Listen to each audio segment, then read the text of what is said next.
Hi folks, so we're venturing into a virtual cooking demonstration for you all once again. Nothing says summer like going fishing, getting some squid and some swordfish. So Nico and I are going to prepare some things for you and hopefully you can follow along, and if you have any questions, we'll be there to help you. Okay, so I'm going to start off with a calamari that's stuffed with breadcrumbs and some other veg inside, and we're gonna grill those. Very simple, dead simple dish, but we'll start off with making our salsa rosa first. And we'll do that by placing our bell peppers directly on our grill. And we wanna char these out. So this will go for quite some time, much longer than you think, actually. You can put it directly on the flame of your grill, and it'll burn, and burning it is actually fine. You want it to get very, very dark. The entire bell pepper should be that black. So we'll just let that go for a bit, and while we're doing that, we'll start mixing our other ingredients together. So once you're fully charred, this can go a little bit longer, but for time's sake, let's just pop it in here. You're gonna wanna put it into a bowl and cover it, and that's gonna allow it to steam, and steaming it will help release the skin, because the skin's quite fibrous and tough and you don't want to eat that. So you're going to take this, let it steam for 5 minutes, take the plastic off, and then we're going to separate the skin from the bell pepper and cut it into strips. And then what we'll end up with are some nice charred bell pepper strips that I'm going to mix in with our skinned Roma tomatoes. So these are our base ingredients that we're going to use for stuffing the calamari. You've got garlic, you've got shallots, you've got olive tapenade, we've got ricotta cheese and feta cheese, and these are some toasted panko breadcrumbs. So we're going to cook this down a bit, fold in some beautiful cherry tomatoes, and that will be our stuffing. So to our piping hot pan, we're going to add some olive oil, a few bits of finely diced garlic, finely diced shallots,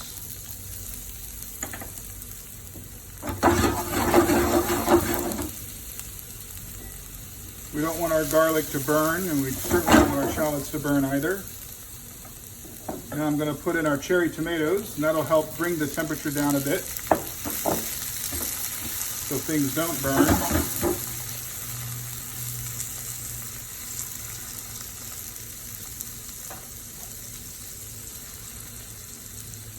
And then to this mix, I will cook this down until the cherry tomatoes are nicely rendered out. A lot of the liquid will evaporate and it'll become thicker. I'll take all of this, mix it in with my breadcrumbs and my cheese, and that'll make our stuffing. While our stuffing is cooking, I'm going to show you how to make the salsa rosa. Very simple. We've taken our charred red bell peppers and our skinned San Marzano tomatoes. You can, Roma tomatoes, actually you can use canned San Marzanos, that's fine. We're going to cook down 1 clove of garlic, some Fresno peppers, and some carrots for sweetness. So I'm going to cook all of these together and I'm going to blend it down. This is what's included in your kit labeled Salsa Rosa. Behind the scenes tip of what we did to make the Salsa Rosa. You have the Fresno peppers, you have the carrots and garlic simmering along with a bit of olive oil. Now I'm going to drop my red bell pepper strips in and our San Marzano tomatoes. Cook that down just for a brief second because everything is already cooked. We're just introducing them to each other, letting them hang out for a bit before we puree them into a fun little party called Salsa Rosa. So our cherry tomatoes are nicely cooked down with the shallots and garlic. So let's put this in our bowl. I'm just reserving some of that seasoned oil. And now we're going to mix in the rest of our components. So there's our breadcrumbs, 2 heaping tablespoons worth, a little bit of our olive tapenade, All this is in your kit and labeled, easy for you to follow along. Nice heaping tablespoon of our ricotta cheese, and then a bit of saltiness from our feta. So this should balance out nicely. Mix all of this together. And if you need to add some of that oil, do so, but we're gonna season this now with salt and pepper to see how the flavor is balanced out. Doesn't look like much now necessarily, but it's gonna be fantastic. So taste first, always taste before seasoning. Terrific. Got a nice crunch to it. Get a good balance, sweetness from the cherry tomatoes. The shallots are coming through, the garlic is amazing. And we've got just enough breadcrumbs to soak through. So it's not too wet, not too dry. Okay, so that'll be our stuffing mix. And let's prepare our calamari, mix our salsa rosa, and put it all together. Okay, it's time to finish up by adding our Parmesan on top of our stuffing mix. There you go. Stuffing is all set, and now we're just gonna finish up stuffing the squid. Just jamming it in there, making it as much or as little as you want. So it's like a giant ravioli, basically. It's ravioli of the sea, just think of it like that. And now you're gonna put toothpicks through here, or you can just leave it the way it is. If you don't stuff it all the way, it'll close down. But we're gonna put that on our scorching hot grill. Use this opportunity to fire up your grill. This little setup we have here is what we do for the in the clubhouse demos out front. But of course, it's always better on the outdoor grill. So you're gonna take, I've got my tentacles working now. I'm gonna add just a little bit of olive oil to the stuffed squid bodies. They're called the tubes in the business. We'll add a little bit of salt right directly on there, and a bit of pepper. Season generously. And let's go ahead and lay these on the grill.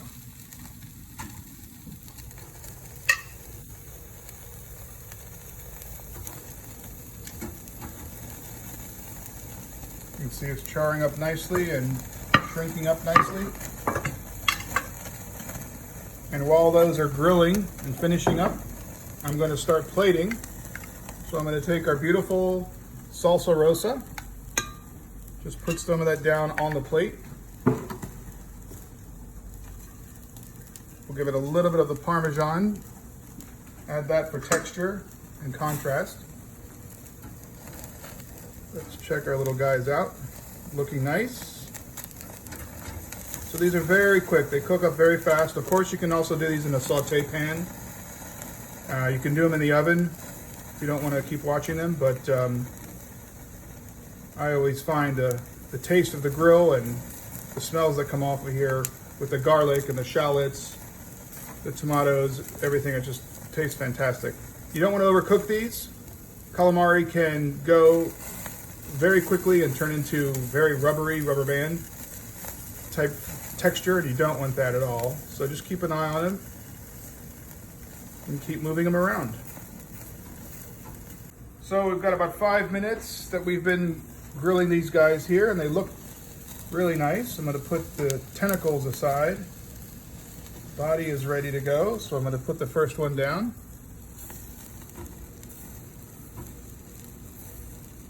I'll put our next one down. And we can add our tentacles here.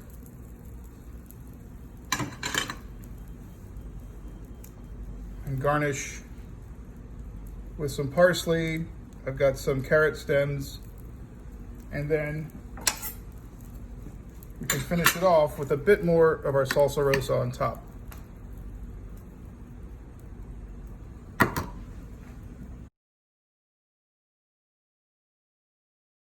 For the second course, we're going to be doing a halibut dish, and it's called peas and carrots. In your kit, you're going to get a filleted piece of halibut, about 7 ounces. You're going to get blanched baby carrots, summer squash, and peas. You're also gonna get a Meyer lemon beurre blanc, a pea puree, and a carrot puree, thyme and garlic to cook with your fish, and then we have a fennel mashed potatoes. So next we're gonna prepare the vegetables first. So we're gonna get our saute pan to medium-high heat, a little olive oil or canola oil in the pan. Get that nice and hot. And we're gonna just season these up.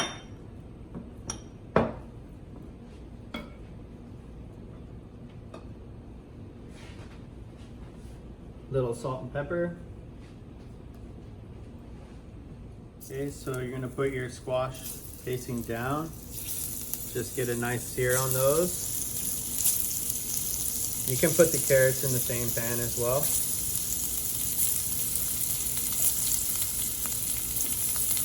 So you're on medium-high heat. You're gonna keep it there until you get a nice sear.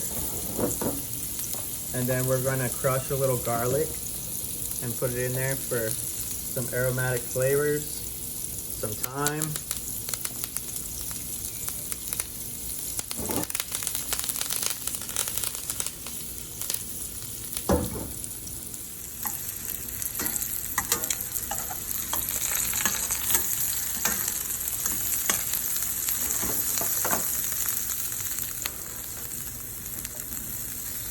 A little touch of butter.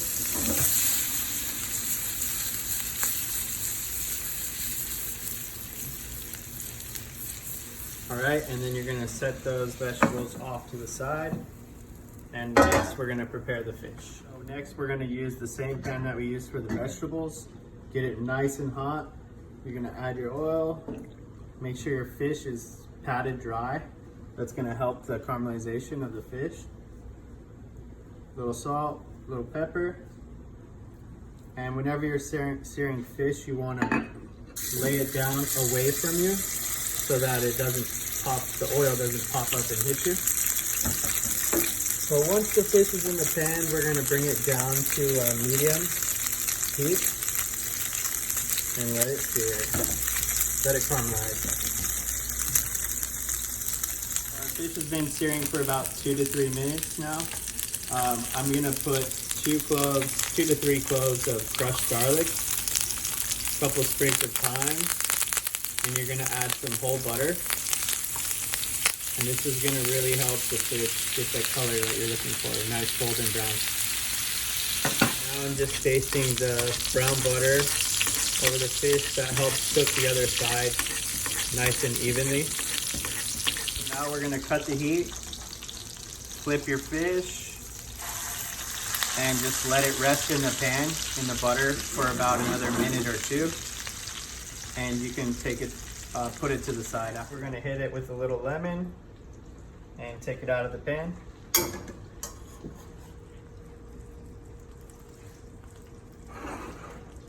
Yep. Now we're gonna grab a new pan. We're gonna add our English peas to the pan. Our Meyer lemon beurre blanc, we're gonna do about full tablespoon, about a tablespoon and a half actually. And you're just gonna lightly heat that up. So you're gonna have buttered peas, a little salt, a little lemon juice, and next we'll be ready to plate the dish. We've had these peas on for about 1.5 minutes. They're ready to go, and now we're going to plate it how we plate it at the restaurant.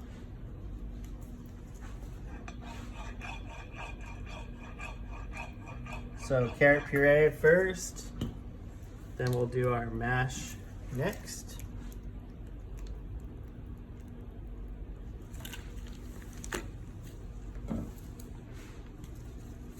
We'll add some of our pea puree.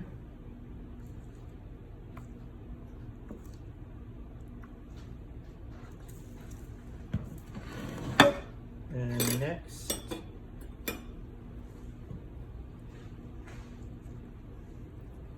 our squash and our carrots.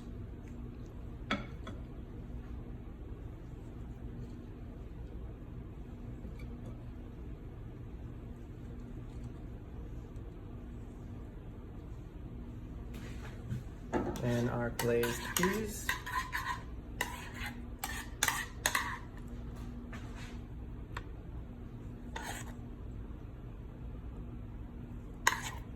Okay.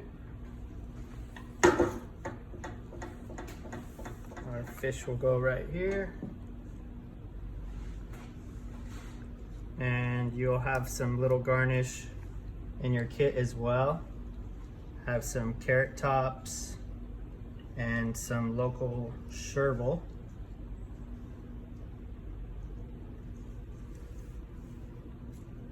And there's your dish.